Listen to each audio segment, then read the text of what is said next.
everyone, and welcome. I'm Jennifer, and you are listening to the Ego Next Door podcast. Today, I will continue to share my personal story, which will most likely give you even more reasons to never underestimate the power of narcissism. When you are educated to become someone's number one fan, it is pretty much impossible to imagine a reality where they will deceive you. People say that it's not the idol's fault that you, as a fan, have felt deceived. But what if the idol is your mother and it wasn't a choice, but more of a survival obligation to comply with unimaginable fanaticism? We are talking about the first person you saw in this world, the person that made sure time and time again that she would be the one you would have to turn to any time things went south. The person that forced her constant presence in your life for 30 years without respecting that there would come a day where you would need to breathe alone. That person, for me, was my mother, or is my mother. Technically, she is still alive, although to me, she is dead. This is a person that made sure I never became too independent and got alarmingly mad at me for being able to fly alone without her moving my wings, as if I were a bird-shaped marionette. I understand the concept of a genuinely overbearing protective mother, but I cannot even partially accept a mother that does not accept her daughter to be an individual that is more than an extension of her existence, or a carpet for her to strut on. It pains me to the core to remember her smile and not feel pure hate, as much as it pains me to the core to remember that her smile was never triggered by my success. How dare I do something great without her assistance? How dare I exist without praising the Lord for her uterus to have homed me for 8 months? How dare I feel sadness when she insulted me daily? How dare I feel wrathful for every slap on my 7-year-old face that grew in size but did not become big enough to receive a proper slap, as she would say? I wish I were exaggerating, but I am not. She would joke about how my face was not a face fit for slaps, or a tête à claque, as we say in French. I was told I was so useless that even my face did not grow cheeks big enough to be slapped suitably. But that is not even the worst of it. I wish it was. Trust me, I do. It is difficult to find where to begin when speaking of my mother, because every time I think about her, I see in double. The mother that she was when things were going her way, and the mother that she was the rest of the time. If only my way of existing did not clash with her uttermost desires. If only I had managed to become just a vacant shell, a flawless puppet that could adapt my every move to her every move and avoid the sheer disappointment of being a unique human, my own person, her living daughter.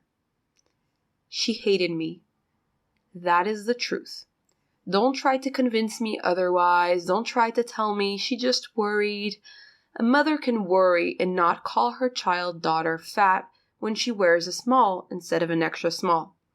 A mother can worry and not call her teenage daughter evil and therefore take away her 12 med a day prescription.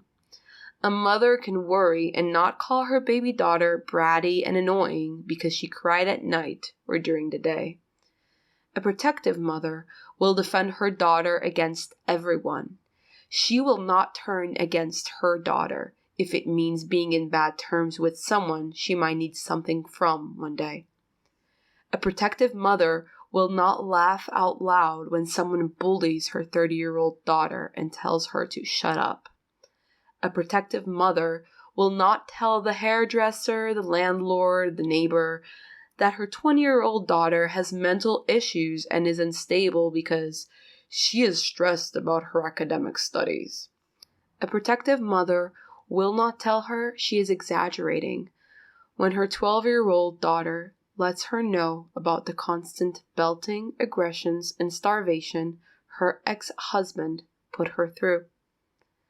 My mother destroyed my sense of self and did not let me live. She raised me as if I were part of this cult of one, where an additional participant remained in the sidelines, my stepfather. A person that, unlike my father, I grew to love more than fear, yet still ended up tremendously disappointed. Because one that witnesses abuse and then chooses to corroborate with it is nothing more and nothing less than an abuser as well. From the moment I walked out and escaped, I know that there is no going back. Some people have told me that maybe one day my mother will reach out and we will speak again. I assure you, that is an utopia. I cannot unsee what I have seen. I cannot unlearn the stories I have learned. I cannot unlive the life I lived. It is sad, yet it is true. She told me several times from childhood until recently, before I left, that when she died, I should put in her grave, "Mother dead because of her daughter." And that is why, when the time comes, I will not attend her funeral. That is why I will not mourn her death.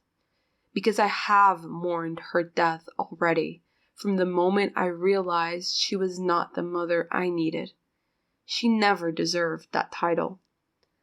The death of my abusers will be a celebratory day for me. It will be a day where I can feel finally completely free. Their last day on earth will announce my first day on earth, where I can breathe purified air. And no, if I went first, I can assure you they would not mourn me either. You don't wish death upon your teenage daughter, and a few years later, when she is older, then a sudden parental love is born. Her motherly love did not appear at my birth, and it would not appear if I was gone before her. Her love would be towards any possessions she might legally inherit from me. It is one of the reasons I have feared my safety still. And no, I am not being cold nor cruel. I know what I went through. I know how both me and my cousin from France, when visiting me in the United States, legitimately feared for our lives at 15 years old. Why? Because one day my cousin and I were planning on pulling a childish prank on my mother and stepfather, and last minute I gave up on the prank because I found it to be too stupid, and ended up admitting to it because I was guilt-tripped for 3 hours locked in the kitchen by both of them. And you know what happened? The next day, I woke up to my mother's screams, calling me the greatest worthless piece of shit in the world, her biggest regret, the most disgusting person she had ever laid eyes on, and then I got locked in my bedroom for the whole day with my cousin as we cried and discussed how we could end ourselves to avoid more torment. And then, you know what happened?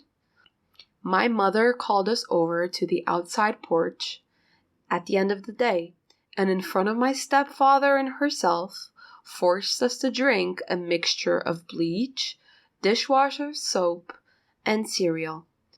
And we kept vomiting on our clothes, and my mother said that if we did not stop vomiting and did not drink our glasses till the end, we would be forced to eat our own vomit too. And as we drank, she smiled, and her greatest enabler, my stepfather, watched in awe as his dearest wife forced 2 minors to drink something that could have killed them then and there. Yet we survived. Do not ask me how, but we did. I am here to tell this story. But I remember the angst.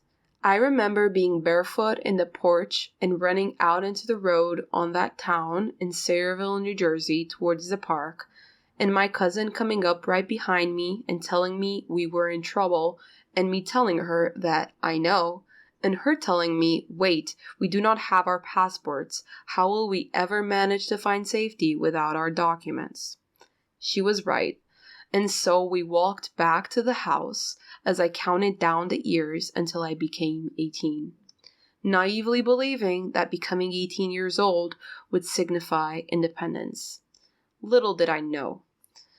And after this little incident, on the next day, we were forced to go on a road trip to Niagara Falls, Canada. My cousin wanted her phone to call her mother, but my mother had confiscated both of our phones. We were miserable, and rightfully so. But during the ride, my mother kept turning to the back seat and reminding us that we better be on our best behavior, smile, and be good girls, because we are going to stay at the Hilton. Therefore, we should be thankful that they are taking us, especially after what we had done. That was the same week she had taken my meds.